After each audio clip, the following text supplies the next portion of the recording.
জি করের মামলায় কলকাতা হাইকোর্টের এবার সিবিআই তদন্তের নির্দেশ। এখন থেকে আর পুলিশ নয়, তদন্ত করবে সিবিআই এবং অবিলম্বে সিবিআইকে নথি হস্তান্তরেরও নির্দেশ দেওয়া হয়েছে। এ সম্পর্কে আরো জানবো হিন্দল দে, প্রতিনিধি রয়েছেন আমাদের সঙ্গে। হিন্দল, ইতিমধ্যে আমরা জানি যে কলকাতা হাইকোর্টের এই নির্দেশ, দ্রুত কেস ডায়েরি তুলে দিতে হবে সিবিআইয়ের হাতে। পুলিশ কি বলছে এখনো পর্যন্ত? কখন তুলে দেওয়া হবে সমস্ত নথি, কখন তুলে দেওয়া হবে কেস ডায়েরি?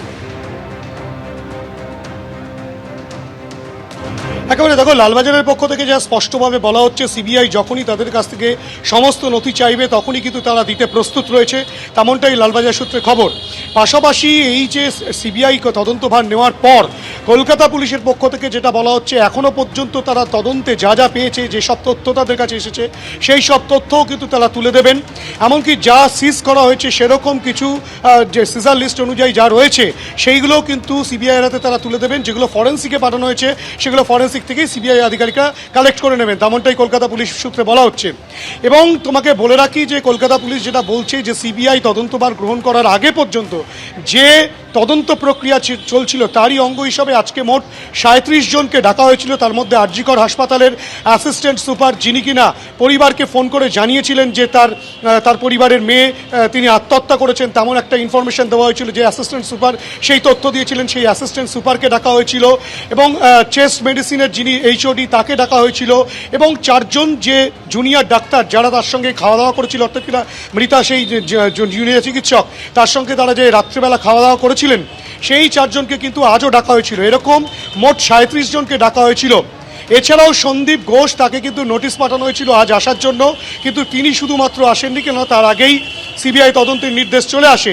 বাকি সকলেই এসেছিলেন, তাদের বয়ান রেকর্ড করা হয়েছে, তাদের থেকে বিভিন্ন তথ্য যেগুলো পাওয়া গিয়েছে সমস্ত তথ্য অর্থাৎ লালবাজারের আধিকারিকরা প্রস্তুত রয়েছেন। সিবিআইয়ের আধিকারিকরা যখনই চাইবেন তারা সেই সমস্ত তথ্য থেকে শুরু করে যাবতীয় ডকুমেন্ট তাদের হস্তান্তর করবেন। তোমাকে আপাতত ধন্যবাদ। এদিকে আপনারা জানেন যে আজ সিবিআই তদন্তের নির্দেশ দিয়েছেন প্রধান বিচারপতি। সিবিআইও এই নির্দেশ পাওয়ার 2 ঘন্টার মধ্যে তদন্ত শুরু করে দিয়েছে। রাজ্য বিজেপি সভাপতি সুকান্ত মজুমদার তিনি কি বললেন শুনুন। প্রথম থেকে আমি দাবি জানিয়ে আসছিলাম যে সিবিআই হওয়া উচিত এবং বিজেপির দাবি এটাই ছিল সিবিআই তদন্ত হোক, কিন্তু যে টাইমটা কিল হলো, যে টাইমটা নষ্ট হলো, এর মধ্যে কত তথ্য প্রমাণ এগুলো লোপাট হলো এটা নিয়ে আমরা চিন্তিত। কারণ আমরা অনেক রকমের কানাঘুষো শুনতে পাচ্ছি, যেমন শুনতে পাচ্ছি যে ড্রাগ র্যাকেটের বিষয় শোনা যাচ্ছে, সেক্স র্যাকেটের বিষয় শোনা যাচ্ছে। আমরা জানি না এগুলো সত্য না মিথ্যে, তদন্ত হলে আগামী দিনে চলে আসবে, সমস্ত সামনে চলে আসবে। হত্যাকাণ্ডের তো তদন্ত হওয়াই উচিত, তার সাথে সাথে পুলিশের ভূমিকা কি তার তদন্ত হওয়া উচিত, হসপিটালের প্রিন্সিপালের ভূমিকা কি তার তদন্ত হওয়া উচিত, স্বাস্থ্যমন্ত্রী তার ভূমিকা কি তারও তদন্ত সিবিআইয়ের আন্ডারে আসা উচিত। কালকে সবাই নামছে রাস্তায়, আমিও আমার কর্মীদেরকে আহ্বান জানাবো, আপনারাও পতাকা ছাড়া, পার্টির পতাকা ছাড়া এই প্রতিবাদে সামিল হন। আমিও সময় পেলে আমিও সেই প্রতিবাদে সামিল হবো। আমি কোথায় থাকবো আমি জানি না কালকে ওই সময়টা, কিন্তু যেখানেই থাকবো সেখানে আমার মতো করে আমিও প্রতিবাদ। আর.জি. কর কাণ্ড একটা ভয়ঙ্কর ঘটনা।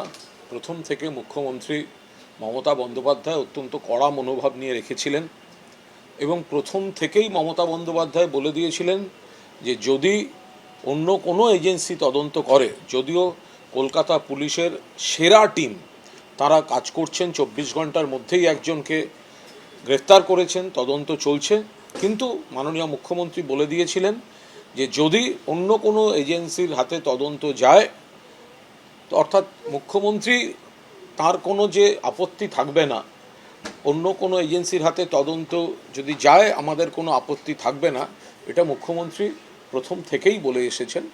কিন্তু আদালত যখন দিয়েছেন তখন সিবিআই তদন্ত করবে।